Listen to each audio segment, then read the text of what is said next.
Bonjour à toutes et tous, vous écoutez First Print, votre podcast comics préféré pour une nouvelle émission de notre format Super Friends. C'est dans cette émission que l'on va à la rencontre des personnes qui font vivre la pop culture et la culture comics par leur travail.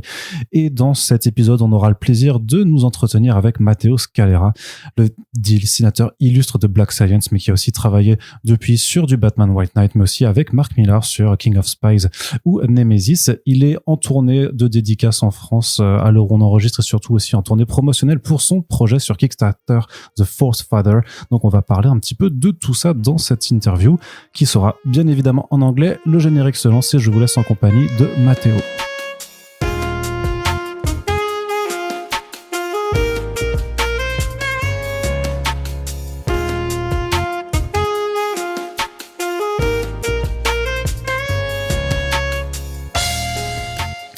So hello Matteo. Hi, hello. How are you? Not too tired? I'm a little bit tired from all the traveling, but yeah, I'm recovering. And in general, for the traveling over the past month, especially. But yeah, this is my the last leg of the whole promotional tour. So one more to go, and then I'm finally home for a while. But you won't be resting because you have a graphic novel to do. Exactly. Well, actually, it's almost done. So I made sure that by the time that the campaign on Kickstarter is finished, I'm pretty much done with the whole book. So all the blacks of the pages have been done. I'm just finishing, since I'm working with gray tones as well, ink washes. I need the last, I don't know, like 50 to finish, but it's a quick work. You know, it's like 5-6 every day. So another 10 more days. So by the end of the campaign, probably the book would be entirely done.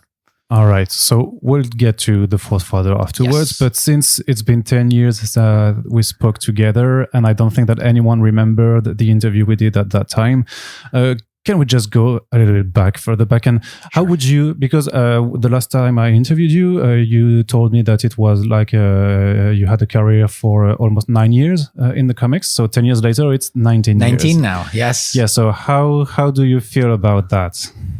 It's been great. It's been great. Back then, if it was 10 years ago... It was 2016? 2016, I was in the middle of doing Black Science. Yeah. You told us at the time that it was only 1 year and a half on the book, but it ended up like more than 7 years. 7 years of my life. So now more, it's after Black Science, it's been way different because I'm working project by project, especially after Black Science. Like we're talking about, again, 7 years of my life, 1,100 pages. So a lot of work only on one thing. And then since then, I started, working on smaller projects because I needed that change in my life. And who knows what the future brings, but so far I've just decided to work that way. So mini series and stuff like that is like smaller commitments. And I was really wondering, how did you feel at the end of Black Science when you're finished doing like 100,000 pages, 7 years working on the same book? Did you feel like relieved? Did you feel like you had really accomplished something that maybe you will never do because it took so much effort also from you?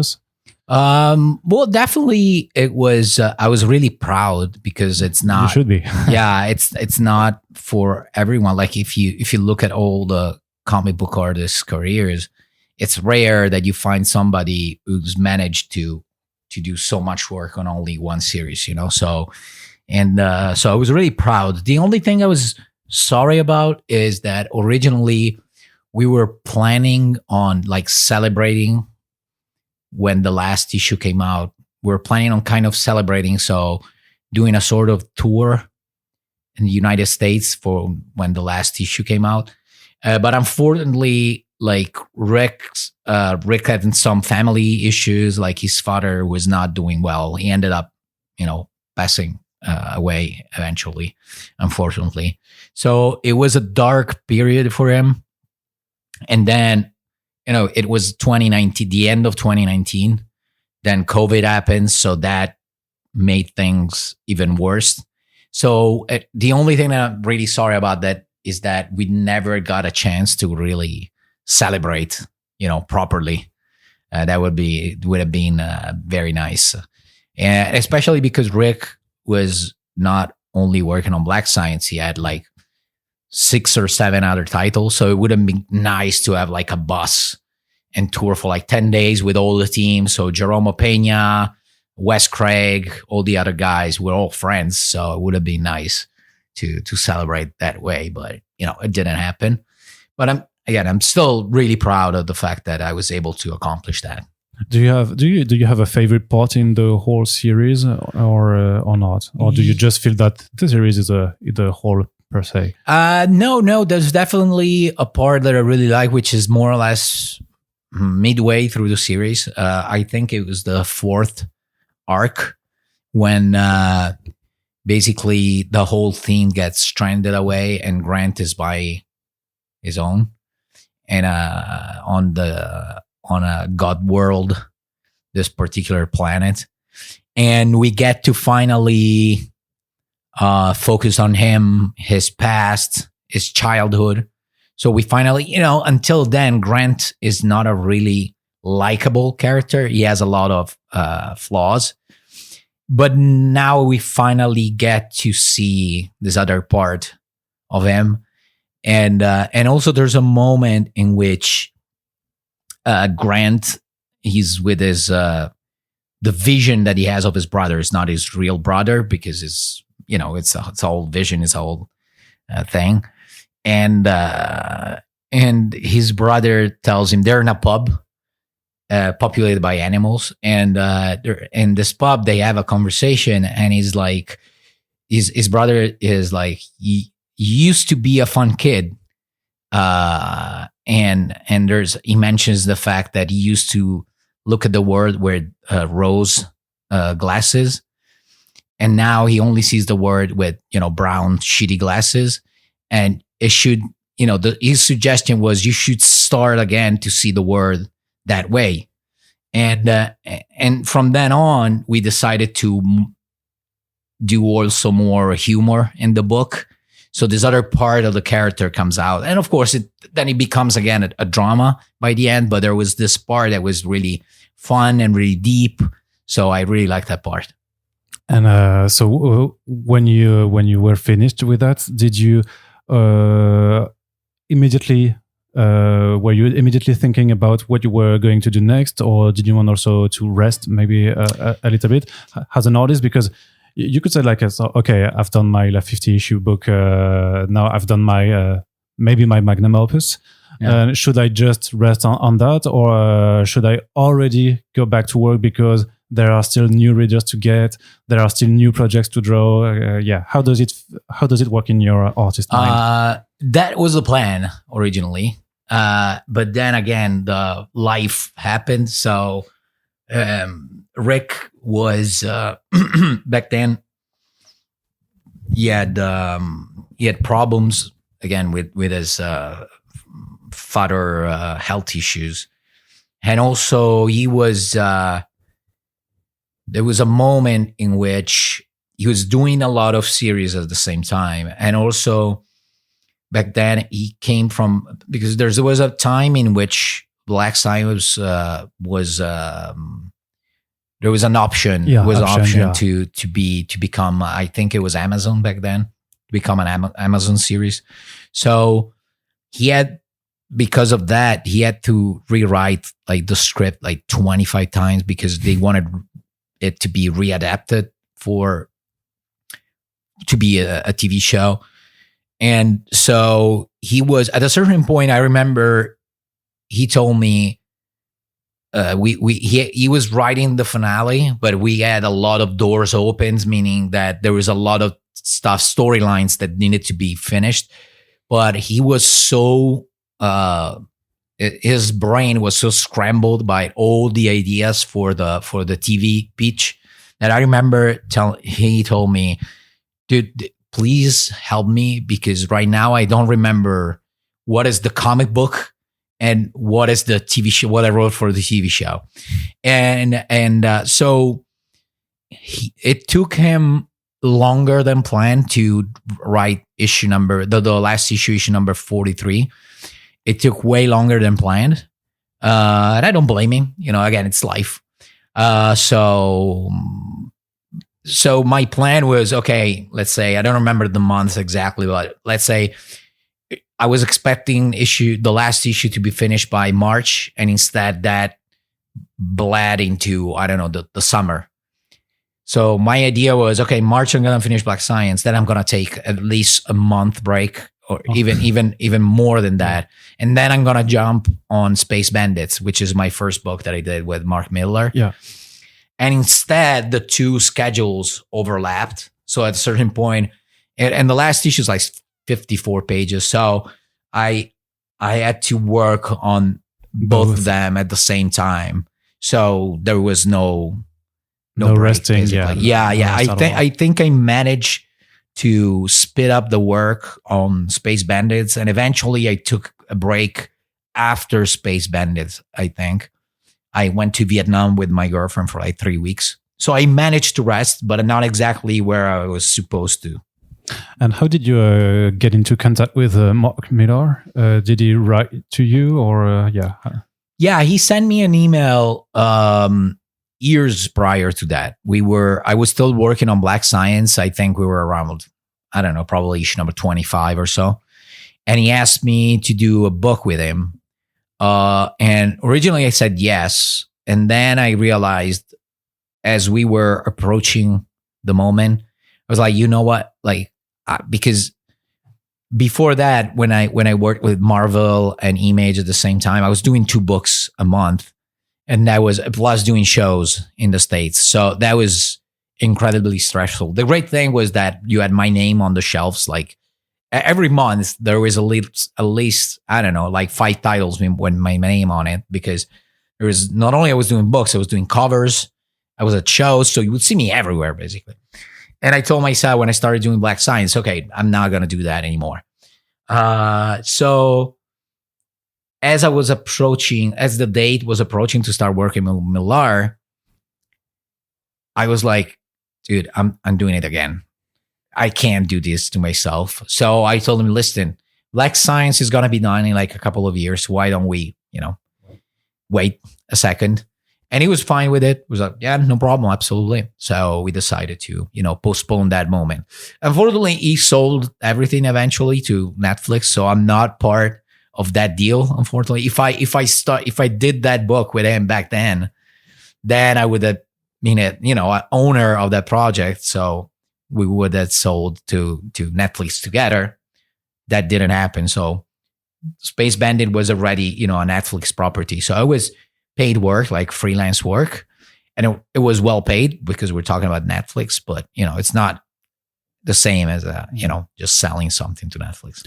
And I get that at the time that you were doing Black Science, you had to reject a lot of offers, maybe from publishers, because that's really the project that got you on the spot. Absolutely. For quite some time. The only exception I made was, I don't remember the year exactly, but they asked me to do 1 issue of Batman. Yeah. So that Batman 34. 34, I think, yeah. In what is it was in, I guess, August 2015. Probably, yeah. Because we spoke about this issue 10 years ago. Okay, where they spoke about it. Okay. And that was the only exception. Yeah, the only exception, because I told them, and we saw that as an opportunity, meaning that I think it was the bestseller of the month, that Batman issue. So to me, I told Rick, listen, we're going to be a little late with the next issue, but in exchange, maybe my name will have some more spotlight on, so that will help selling more copies of Black Science. So that was the plan. And was it maybe, let's say, easier to work on Mark's projects? Because except from Space Band, it's like King of Spies and Nemesis, they are in more grounded projects in terms of universes. And after doing like dozens of alternate dimensions in Black Science, was it easier for you to just get on these new projects because it would be more simpler? You didn't have anything to imagine. Yeah, definitely simpler. At least, I mean, it's it was the right thing, because not only you stay every time in one universe, but it's also sci-fi, so you can invent stuff. While, for example, you mentioned, I don't know, King of Spies, Nemesis. It's all like, okay, now we're in Tokyo, now we're in Rome, now we're in Paris. So every time you gotta look for references and make sure that, especially because sometimes there's some jumps, like you have 2 panels and we're in Paris, and now all of a sudden you're again in Tokyo, and now I'm in Morocco, and now, so in one panel sometimes you had to, visualize and make sure that, it's clear that's that city, and so there's a lot of work. There was a lot of work in those 2 books. So Space Bandits was definitely easier because it's sci-fi. There's no design for the world, so you're free to. The only guidelines were it's sci-fi. It's a sci-fi world, and it's and it has to be 80s. So it doesn't have to be too technological. That's it. So how much time does it take when you have to just get on a new project and create the visual universe? Like, for example, for Space Bandits, like, do you just look at some 80s sci-fi movie and then you go straight to the chase? Like, it's especially I was talking about this to a friend. Like, comic books is a quick art, so you gotta think in economy. So you gotta obtain the best results in the minimum amount of time, because you don't get paid. I don't know. I'm thinking the difference is working for an animation studio or for video games. You don't get paid by the hour. You get paid by the page. So the more it takes you to make a page, the less money you're earning, basically. So most of the time, unless it's something that really needs to be studied, like, let's say there's a story that needs a specific house, and most of the things that happen are gonna happen in that house. Okay, maybe you'll spend more time studying the environment. But generally speaking, a story like Space Bandits, we're constantly changing, the environment. So you don't really need a lot of time to spend on, designing specific places. So you just go with the flow and just start doing it on the page. You find interesting, designs, and you just go straight on the page. And did you also find like drawing techniques to be more efficient on the paper and to take less time to do a panel or a page? Is it something that you got through time? Maybe, yes. It really depends. It really depends. I don't know if there's. I don't know if there's techniques. Like, generally speaking, the more precise you wanna be, the more you gotta use tools like straight edges and stuff. So the more your tools have to be specific. Like, of course, if I gotta work on buildings and I want to be precise and use straight edges, I can't use a brush, for example. So, and the brush is the quickest tool there is. So unless you decide, okay, I'm going to use the brush, but it's not going to be perfect. It's going to be a little more sketchy and fresh. Otherwise, the more tools you use, the slower, the process is going to be. I really noticed, but maybe I'm mistaken, that you changed something in Nemesis Forever, because I don't know if there's less inks, let's say. I don't know. So did you change something in the tools you used? Because it really shows on the page. Oh, yeah, absolutely changed. Like, in general, I'm known for changing changing the look of the book every time. And it's something that I do to just learn new stuff. So I use the new jobs as a excuse to learn new techniques and go deeper in some techniques. So for example, like in the case of Nemesis and the Fourth Father, which are done more or less with the same techniques, what happened was that before that I was doing my layouts, my preliminary sketches for covers, especially, on a separate piece of paper. But with time, I started having more and more fun. So, if you look at if you go back by 5-10 years, I used to do them really, really quick, maybe sometimes just in pencils and a really quick sketch. Then I started enjoying myself. So I started adding details and stuff like that. So much so that I got to a certain point where sometimes I was happier with the layout than with the finished piece, you know? And so finding myself a lot of times in that situation, I was like, why don't I just do my, books like this, instead of doing them like this and then having to redo them with another technique. And that's the principle behind Nemesis and the Fourth Father. And that's why, in order to do that, because I'm using the tools that I'm using, while normally I would use a brush for the main part, for the most part. In this case, I use a lot of, how do you call them? Liners, microns, small pens, really cheap pens. And so in order to do that, I needed less space to do the pages. So that's why both Nemesis and the Fourth Father pages are done in a 1:1 scale. So they're as big as you see them in a comic book. Was it difficult to adjust because before, so you were using bigger pages to do your No. Did you not? Because if you saying that you went to 1:1, it implies that you were not doing that before. Yeah. So were you using bigger pages or smaller pages? Before that? Yeah. It really depends. Like the actual sheet stays the same, unless for specific projects I use an 11 by 17, so it's inches. It's more or less an A3.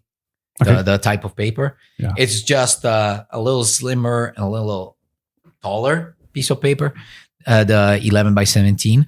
So for some projects, especially the most prestigious ones, if I had to work on a Batman book, I tend to use the 11 by 17. Also because, to be honest, I sell the originals, and the collectors, whenever they see a smaller piece of paper, immediately their mind goes to, this is a cheaper page, is that doesn't look good,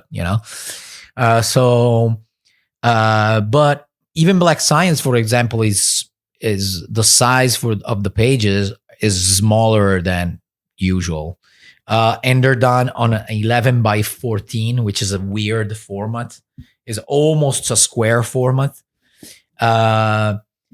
So the pages for Nemesis and the Fourth Father are still made on an 11 by 14. They're just way smaller. So there's basically more than half of the sheet, the paper, is not used. Like, it's just white. Can you tell us a little bit more about the Fourth Father? Because even though the Kickstarter is happening right now, it's a project that you've been working on for quite some time. Yeah. I mean, the spark was okay. The core of the story I always had in my mind, like probably for more than 15 years now. Yeah. But it always stayed in a closet. Like, I never used it. It was in the back of my head, but it wasn't, it wasn't a story that was worth telling yet. At least that's what I felt.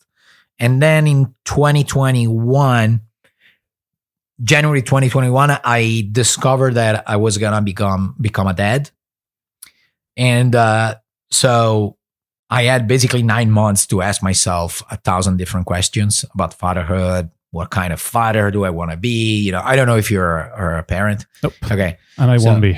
Okay, so but yeah, you have those 9 months. Like, every time I tell the story, is always like, if you're a mother, you have those 9 months, like the moment you find out you're pregnant, especially the moment you start feeling the changes in your body, your relationship with your kids start there. Even if the baby's not out in the world yet, the fathers don't get to experience that.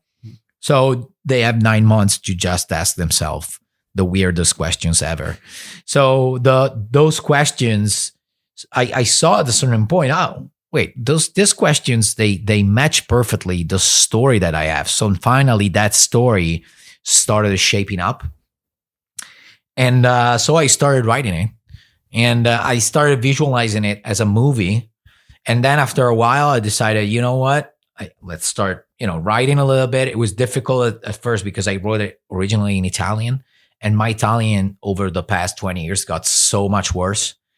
So I started writing it, and then a few years ago, I decided, okay, let's start drawing the pages. So I think I started 3, maybe 4 years ago, starting doing the pages. And, I was doing it in between jobs, in between gigs. So the process was really slow at the beginning. And I came to a certain point when I was like, you know what? Let's try. I started giving myself deadlines. Otherwise, the process would have been too slow. And I didn't want to keep teasing people online. Just, hey, look at what I'm doing. And everybody was like, whoa, looks amazing. What is that? So I gave myself some deadlines, and I decided, you know what? In March, I'm going to do a Kickstarter that will help me, put some, as we see in Italian, put some pepper on my ass just to keep moving. And from then on, the process has been more, smoother. So now I'm just dedicated to finishing the book, as I mentioned. But was it always about fathers?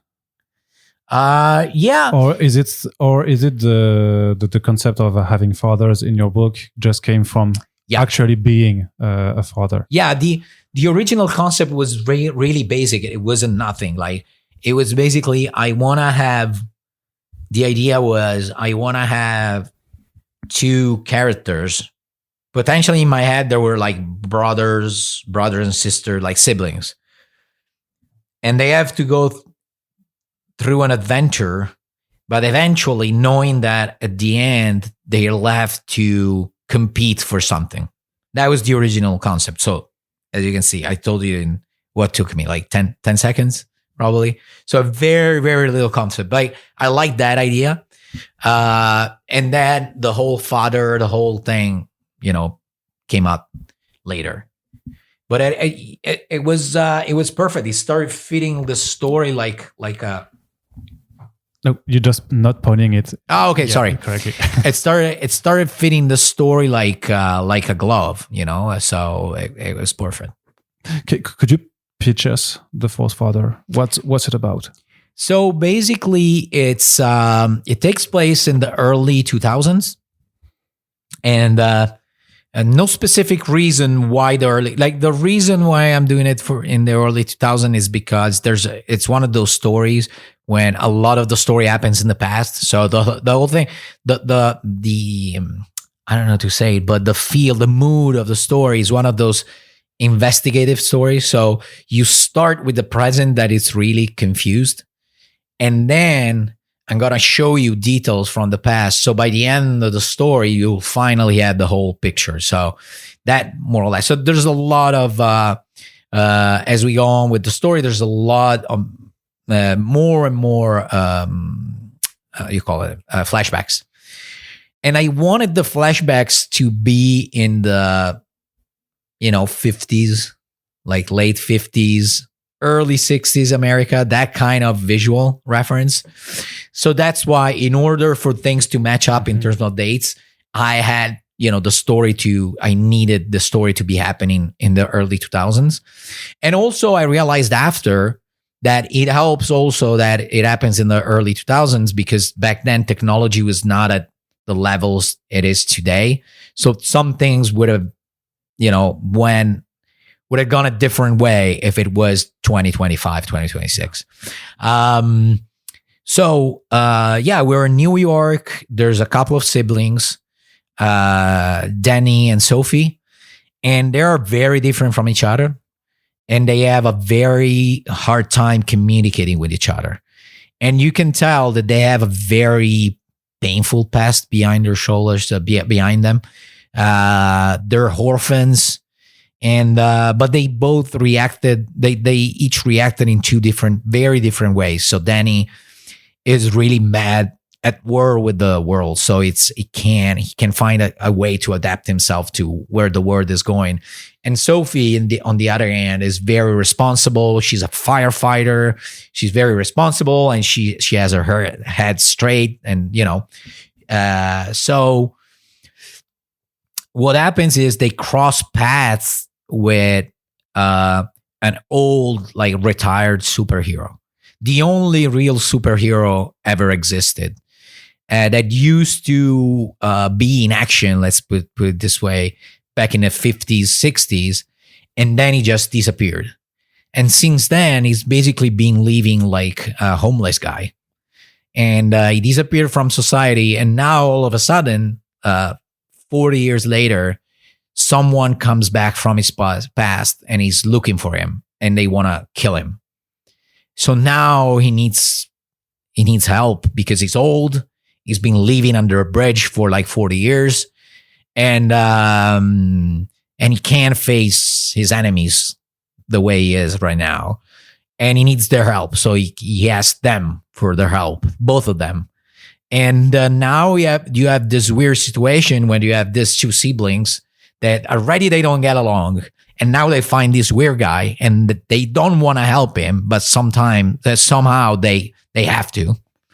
And that's where the whole adventure starts. They have to go on a journey with this wounded superhero that is not going to tell them anything, basically. He's just asking for help, but not in a nice way. And he's wounded, so sometimes he keeps passing out. So he gives hints of what they have to do, but it's small bites. So they really don't even know what they're doing with this guy that they don't want to be with. And this whole weird adventure will eventually take them to finally a place where they finally understand what happened in their past and who they really are, and all that thing. So this is going to be a 190-page graphic novel. Exactly. What did you choose for the graphic novel format, contrary to, because it could have been done in a 6 or 7 issue miniseries, for example, and you're used also to working on miniseries. So why did you go for the graphic novel? Okay, so originally the structure, it is structured like an American comic book, so it's 5 chapters. Yeah. I didn't care about how many pages. Like, all that I cared about, okay, I have this story and I have these moments in the story. And the moments were exactly 4 moments. And that makes it divided in 5 issues. Even the page count is not always the same. Like issue number 1, it's 38 pages. In my head, it was like, the issue is done when the issue is done. So I'm not going to make like 24 pages. No, it's like 38, 34, 34, 42 and 42. Originally that was the plan, to just, do it, divide it in big, floppies. But then when I finally decided, you know what, I'm going to do it, do a Kickstarter, then you have 2 choices. You either release it in issues. So let's go, issue number 1. And then you do another campaign for issue number 2, and then another campaign. But that means that, you can't do it. If you want, you can, but usually people don't do a Kickstarter campaign, and then after a month and a half, another Kickstarter campaign. And then, so they gotta be, a Kickstarter campaign that 6 months or 5 months goes by, and then another Kickstarter campaign. So that would have bled through my old schedule. Like, it would take me 3 years to give, people the whole book. And also, if you do that, you end up kind of milking the audience, because then every time they have to pay, it's an independent book, so it's not going to be $3. Costs more, and then you have shipment costs and all that stuff. So I didn't want it to be a sort of, milking my audience. So I was like, you know what? I'm going to lose money in all this thing for sure. I'm going to not lose money, but I'm going to leave money on the table. But at the same time, let's just, release it all at once. So, people can have it for a pretty decent price. Like on Kickstarter, it's like $30. So, and now, especially with the euro dollars change, for European customers is even less, probably 24 euros or something. So it's a pretty decent price for a $200 book. Do you At feel 200 pages, not dollars. do you feel the experience you got from working also with writers like Rick Remender and Mark Millar gave you help maybe in when the time was for you to write your own comic book? Because correct me if I'm wrong, but it's your first work as both writer and artist. Or yeah, technically it's not my first time. I wrote something in 2010, but it only came out in Italy called Retrievers. Okay. But yeah, definitely. Probably you mentioned Rick and Mark. Probably Rick would be the closest one to me in the way we tell the story. Because Mark, and you also worked with him for years for so long. Yeah, of course. So. And I remember, in Black Science, we for every arc would call each other and talk about, what are we gonna make happen in this specific arc of Black Science, and I could see that Rick and I would think more or less the same in terms of how to manage time on a page and in general on a story. Mark is more like very, how do you say? He's very pragmatic. It's like bam, bam, bam. Like in the stuff that Mark tells in 100 pages will take 300 pages to me because I like to take my time on the story and on the characters. Mark is way quicker. So his sequences are like sometimes 1 page, 2 pages, 3 pages. Sometimes my sequences are like 8 pages, So it's definitely amongst the two of them, the one that I feel closest to in terms of taste and how to build up story is definitely Rick. Yeah. And I was also wondering the choice you made that to make The Fourth Father black and white graphic novel, not going for colors. So can you explain us that choice? Yeah, I mean, it's always been like every time I post something online about the new project that I'm working on, every time people are like, hey, you should do a black and white version. And every time I'm like inside, I'm like, yeah, I know. But most of the time I don't get to do that because most of the time I do, copyrighted characters. So I work for Batman. And sometimes I've asked people, like I've asked DC because they don't do a lot of artist edition, like black and white edition. I've asked them, guys, like, since you're not planning on doing that, if you want, I can buy you the license and I redo that. I publish it myself with your license and publish it in black and white in a limited edition, maybe, 1,000 copies. But every time I'm like, well, we don't know. We might do it ourselves in the future. And then they never end up doing them. The only ones I remember for a DC book was my Harley Quinn, the Batman White Knight Harley Quinn. Urban Comics did a black and white version. Yeah. And that's beautiful. But that doesn't happen in the States. Like the only thing that happened probably was Black Science because we own the book. So we published the first issue in oversized edition in black and white. And that was the only time where I saw that happening in the States.